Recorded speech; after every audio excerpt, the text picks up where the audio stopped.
This is our last example, example 5.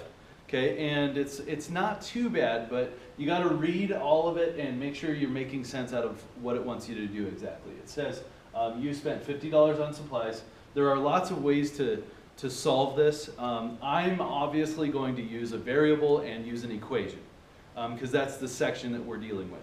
And it just says at the end, how many items? So it's actually telling you like, or how many items did you sell is our key sentence at the end. We'll read it here, but it could also say, on some problems, it could say, write an equation, then figure out how many, right? And if it says write an equation, then you have to do it my way, and you have to figure it out using a variable. In this case, do we have to have a variable? No. You could probably like problem solve and add, subtract, multiply, divide, whatever you have to do in these type of problems.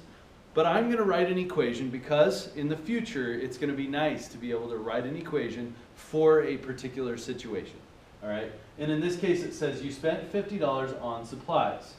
That's things like the little things that go on the cupcakes, the paper things, and maybe you have to buy all the flour and the sugar and make it, right? So for the bake sale, so you're doing a bake sale. Each item, this is important, sold for $2, okay? After the sale, you had a profit of $180. That's the total. That's how much money you make, all right? How many items did you sell, all right? And that's our key, that's our going to be our variable in this case, and I'm just going to use X. And I'm going to define my variable. That's the first thing. I say, what do I know? What do I need to know? Those are always the questions I ask myself when I'm looking at a problem like this. What do I know? I know lots of stuff. $50 on supplies, each item's $2. I make a profit, a total amount of money at the bake sale of $180. What do I need to know? That's the next question I ask myself. And I define my variable out of that question. What do I need to know? How many items did you sell? Okay, the items, this is the number of items sold. Okay, so you're going to sell some brownies, and you're going to sell some cupcakes and whatever, right? Rice Krispie treats. Each of them sells for $2. So, so I'm going to start out by saying each item, X, needs to be multiplied by $2 for each one, okay? $2 for each item sold. Then I'm going to add it, take away the supplies that I have right here, or the $50. So I'm going to make a lot of money, and then all of a sudden I have to take away some money that I already spent on supplies. Okay, that's one way to think about it. Now I know that some of us are thinking, oh, take 180, and then and that's your profit. Then take away 50 from that, right?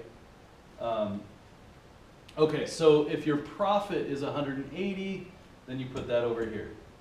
All right. Okay, so did I set that up right? Let's see. I might have made a mistake here. Let's see.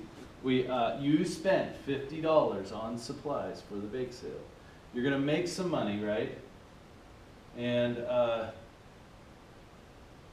yep, that sounds good. So we're going to make some money, and then we're going to, so ignore that. You would take your profit and add the money that you made, or you had to spend. Anyway, so our next step is to try to solve this. Once you have it set up correctly, then you're going to solve by adding 50 to both sides. Because you're taking the profit, that's the amount of money you made off of it after you already paid for your expenses. So by selling your items, did you make more than that? Yes, because this is just the profit. And so what we're going to do is add 50 to both sides, and this ends up being, cross this out, and it ends up being $2 for every item is going to get you a total here of $230, right? So actually at the bake sale, you made your profit and the amount that you spent on supplies, because profit has already assumed that you you're profiting, you're making money over the top of what it costs you for your supplies, right? So right here is $230 were made as a profit, or as a total amount of money from the brownies and cookies and randomness, right? Okay, now the last step is to divide by 2 on both sides. Here I'm going to use that one.